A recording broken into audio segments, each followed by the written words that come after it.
Punjab public service commission की fees अदा करने का इंतहाई आसान तरीका है कि आप इजी पैसा एप्लीकेशन के अंदर जाएं और वहाँ पे मोर के ऑप्शन को क्लिक करें। उसके बाद जो मेन मेन्यू है जिसको सिंपली आपने क्लिक करना है वो पंजाब व्हीकल टोकन टैक्स है।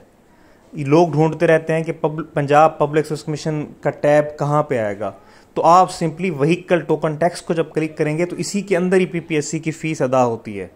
तो हम जैसे ही पंजाब व्हीकल टोकन टैक्स को क्लिक करते हैं तो जो पीपीएससी का 17 डिजिट वाला हमें नंबर मिला हम उसके अंदर फिल करेंगे तो यह इस तरह हमारी पीपीएससी की फ़ी अदा हो जाएगी। यहाँ पे एक बात की वजाहत इंतहाई ज़रूरी है कि जब ये आप पीपीएससी वाला नंबर इंटर करेंगे मोटर व्हीकल टैक्स वाले टैब के अंदर तो वो आपसे कन्फर्मेशन ले लेगा कि आपका नाम और पोस्ट और फ़ी की अमाउंट, यानी पंजाब पब्लिक सर्विस कमीशन की जो फ़ीस 600 रुपये है वो भी वहाँ पे लिखी होगी और आपका नाम भी लिखा होगा।